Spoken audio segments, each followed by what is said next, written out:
The Cawood Castle Garth, or the garden of the Archbishop of York's palace, holds several historical secrets.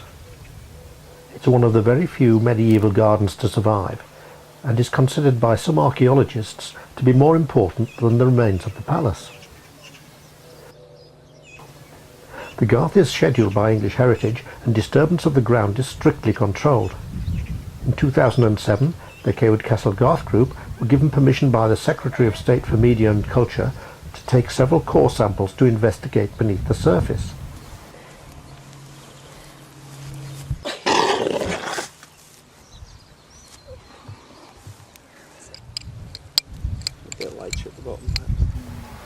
The results of the core sampling encouraged the group to get permission to do some archaeological excavations. The group wanted to know more about the New Cut, a large moat-like structure which runs the length of the south side of the Garth. Was it a garden water feature, or was it connected to the Bishop Dyke, a medieval canal bordering the west side of the Garth, and maybe part of a small port? And at the other end, was it continuous with the remains of the moat which runs at the Broad Lane end of the Garth? Permission was given to dig 6 pits, each of 1 metre square. On July the 14th, 2008, under the guidance of the community archaeologist John Kenny from the York Archaeological Trust, the group, with the aid of volunteers, gathered on the Garth. We're going to do 3 out of the 6 test pits, so they're only 1 metre by 1 metre, so they're very small. One of the questions involves the other end of the cut. We need to put in a pit up there just to see whether or not there's any evidence for the new cut going through into the Bishop's Dyke, or I suppose more likely any evidence for the new cut not going into the Bishop's Dyke. We want to put one in almost where we're stood somewhere, I think, because we want to try and investigate the backfilling of the new cut at this point, really just to see if we can recover any dating evidence from this sort of spur of stuff in the yellow there. Then the slightly more complicated one, but potentially quite exciting one, is in fact up on the top of the bank of upcast that's come out of the new cut. But then you've also got our rectangular feature next to the new cut there, which is where all theories are still open on really of what it is. So I guess the thing to do is start with these two down here really. When it's a commercial exercise, you know, they'll be expecting to get through quite a lot of these, and you get through a few of them in a day, but we'll go a bit slower than that. John instructed the volunteers on how to start their dig. About that much. Oh, right. So you're not actually digging deep then? I'm glad you're not doing 6 foot. That's all nettles, that is, that yellow.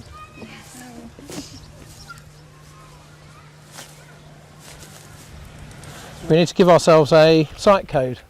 CCGG? That's what we call ourselves. We'll call this trench number 1. So everything that comes out of here starts with 1,000. Now layer 1,000 in here is really the topsoil. What I'm starting to do now is I'm just trying to get the loose stuff off the top, and I'm trying to keep the sides nice and neat, so we start to neaten up the sides. There's a little bits of brick and tile that now we might say to ourselves, okay, there's tons of brick and tile, but at the moment, yeah, where those little bits are popping out, let's hang on to them for the moment. We're on this point now trying to select a spot to put a test pit in, and the reason that we're here is because we have 2 features that actually cross over each other. We have upcast material along the edge of the new cut coming down this way, and we have a horseshoe shape, or slightly square horseshoe shape of bank coming round that comes right through and rides up over the top of the upcast. So the plan here is to try and kill 2 birds with 1 stone. What we want to do is we want to dig our way down through the bank, the material that's making up the bank on the square horseshoe shaped feature, down into the bank of upcast, and then down hopefully onto the actual layer at which the new cut was cut into. What we're doing now is we're just cleaning things up and starting to excavate using the classic archaeologist's tool, which is a trowel.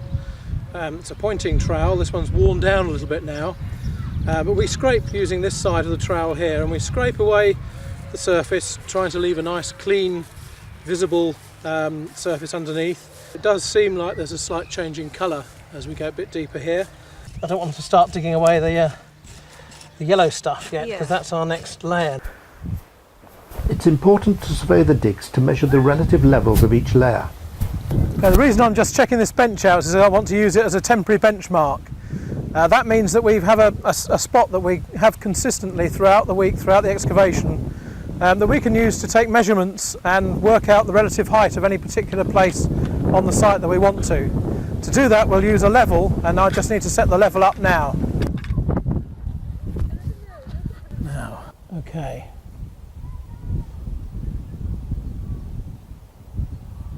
Right, that's 1.21.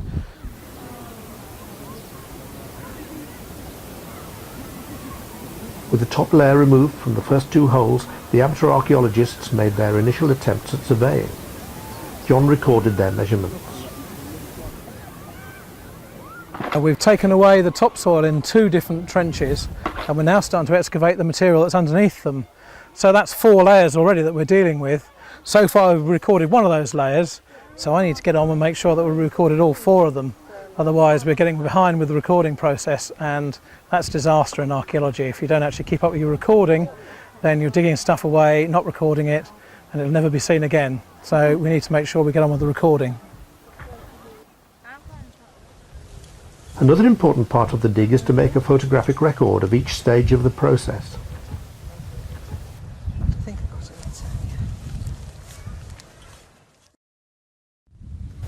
On the second day of the dig, we found that the mole had tried to fill in pit number 2. It was also the day when children from Cawood School came to see what was going on.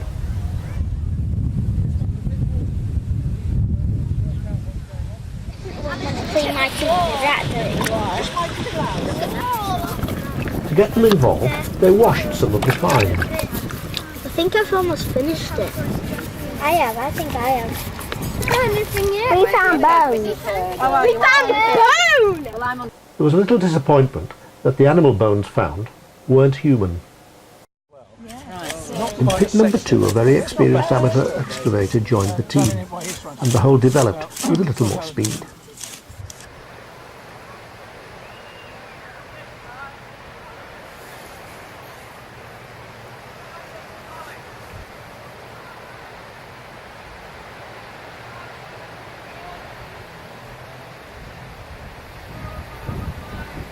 John Kenny and Margaret Brearley, secretary of the Garth group, went to decide where to put pit 3. Yeah, this is the right sort of spot to be, really. Yeah. I would put something about here, because it's right in the middle of where the dike would come through, if, where the cut would come through if it does connect to the dike.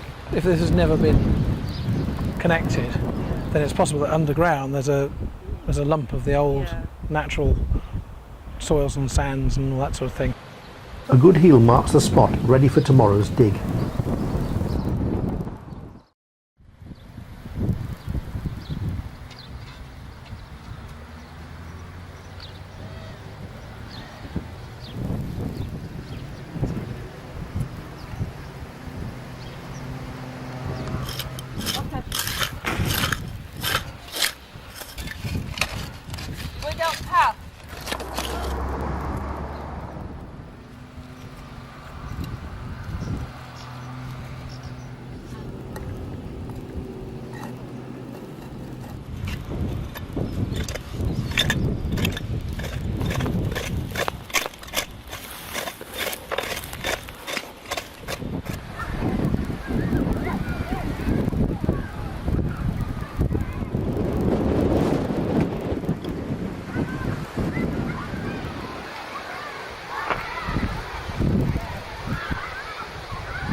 So like a thing, I'm sure it's not.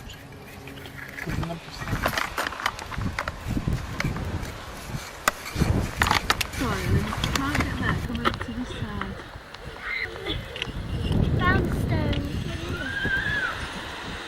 Yeah, don't make that hole any bigger. Let me ever try it.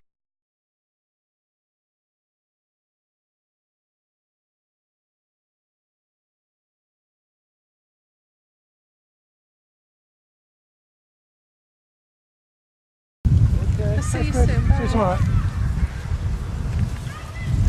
I promise to be home. Do you want some plastic bags and stuff on? Oh, yes, please, yeah.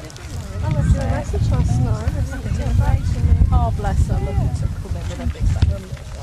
It's probably medieval, though, but it might be, you know, late. In that hole. Can all these smaller bits go in with that lot as well? Yes, I think so.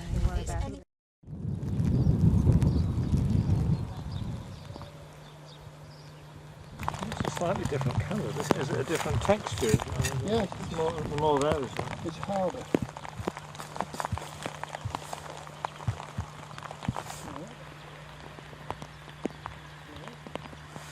Sort of slightly different. Let's see my back aches. So now when I've got this sort of this loose stuff now, it's the idea that I sort of then get rid of that into a bucket like this.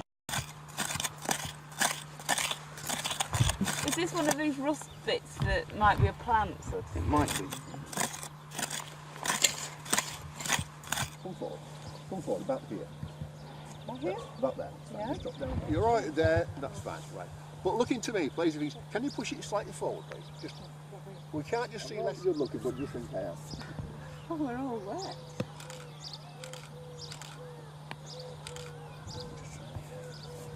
Look into me, right. That's fine, lovely, that's lovely.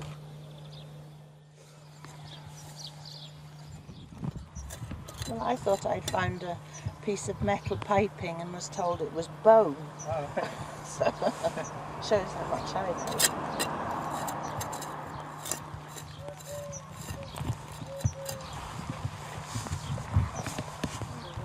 Like a plate, isn't it? Because it's got the glaze on the curve.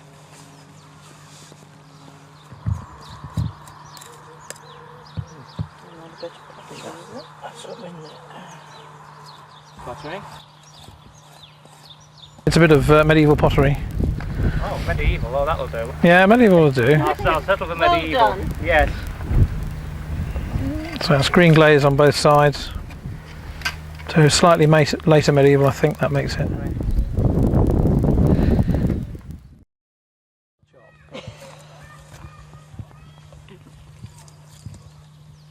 Shell frags frequent actually. Yeah. There has been some activity down here. We've got pieces of what looks like brick coming through. There's pieces of charcoal. So there's been some activity of some sort. It's not just inert soil. Which means that I've got to keep on digging.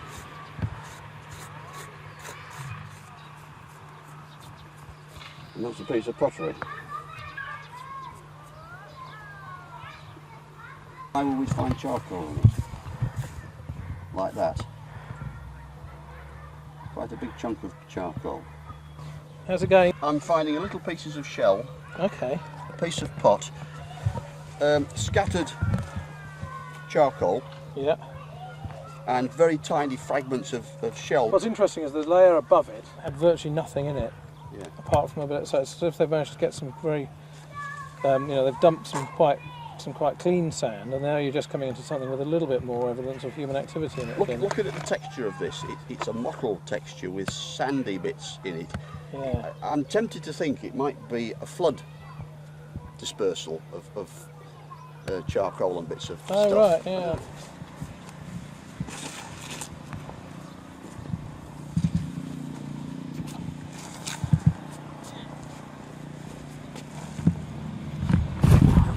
There's a wealth of stuff in this, isn't there? It is typical rubbish pit. Yeah. It's what archaeologists Yeah. love, really, because we've got so many fun things in it. I think from the stuff that's coming out, It just shows it's been tipped in. I think that it's a big tip Yeah. of stuff. At least we've got, 50 centimetres down here, and it's still Victorian filling in. So possibly that's suggesting that that they're filling it in because it's sumping down here, and they want to backfill it again. So if we don't find any natural here, which is probably going to be the case, it leaves open the possibility that the two were linked. So it's 3 layers in here really: topsoil, charcoal, and then the mixture of clay and sand that contains a lot of brick and a lot of quite recent finds of, Victorian, Georgian, and maybe and some medieval pottery as well. So it's come in as a real hodgepodge from somewhere and being used to level up this area along the side of the Bishop's Dyke and next to the new cut.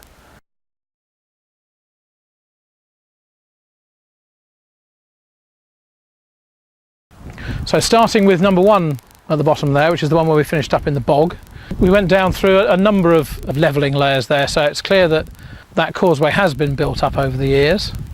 There's probably at least 2, if not 3, phases of that levelling up. 2 that were very clayey and 1 that was very sandy right on the top. It's possible the sandy one was the last time it was done they dug down into the new cut for the material to do that, and actually found themselves going through the bottom of the clay at the bottom of the cut, or silt or whatever at the bottom of the cut, and actually digging into natural sands. I'd say we have answered our question, and that we're fairly happy that causeway has been built up. Looks pretty clear anyway from what we've done that it has been filled in that corner. I think that we have managed to identify stratigraphy in the pit on top of the banks, and that'll be very interesting to see, whether we've actually got the full gamut of the 2 banks and also a subsoil underneath it. And we've got some pottery out of the subsoil, so maybe we'll be able to make a stab at dating the subsoil if the pot comes from all the same period, I think. But it's only small frags, so let's not get too hopeful. I think we succeeded in what we set out to do there quite well. The trench here, which we only opened up on Wednesday, there was quite a lot of, it was quite complicated at the beginning because there was an awful lot of dumping of an awful lot of material. So we worked quite carefully around a lot of stones, a lot of rubble, and divided up into 3 contexts. And then I think once we dug through it and we looked at it in the side, we realised it was just one context that was a fairly major levelling dump.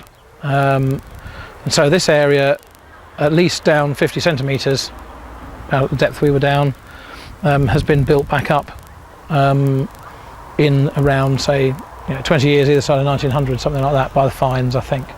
But again, we'll have a look at the fines. So why they had to level it up, I don't know. Was it subsiding slowly over the years because there is a filled-in ditch underneath here? Don't know.